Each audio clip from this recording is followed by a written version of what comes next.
ত্রয়োদশ জাতীয় সংসদ নির্বাচনে বরগুনা ১ আসনে বেসরকারিভাবে নির্বাচিত হয়েছেন চরমোনাই পীরের হাতপাখা প্রতীকের প্রার্থী কেওড়া বুনিয়া দরবার শরীফের পীর মাওলানা মাহমুদুল হাসান অলিউল্লাহ।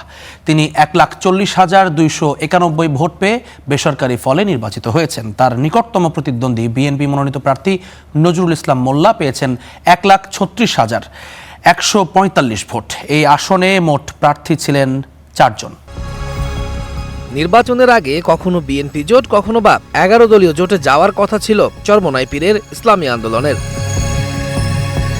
তবে শেষ পর্যন্ত একলা চলো নীতিতেই থাকেন তারা। প্রার্থী দেন ২৫৩টি আসনে, এতে একটি আসনে জয়ী হয়েছে দলটি।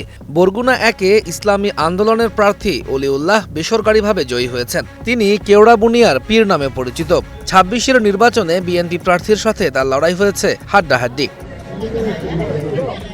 ইসলামী আন্দোলন বাংলাদেশের সিনিয়র নায়েবে আমির মুফতি সৈয়দ মোহাম্মদ ফয়জুল করিম বরিশাল ৫ ও বরিশাল ৬ দুটি আসনে প্রতিদ্বন্দ্বিতা করলেও জয়ের মুখ দেখেননি। দুই জায়গাতেই হেরেছেন বিএনপি প্রার্থীর কাছে। ইস্যু ভিত্তিক নানা আন্দোলনের মধ্য দিয়ে ইসলামী শাসনতন্ত্র আন্দোলন নামে দলটির যাত্রা হয় ১৯৮৭ সালের ১৩ মার্চ। ১৯৯১ সাল থেকে দলটি পূর্ণাঙ্গ রাজনৈতিক দল হিসেবে সক্রিয় হয়।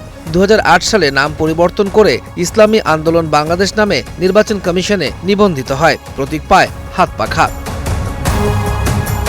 তৌহিদুল ইসলাম, স্টার নিউজ।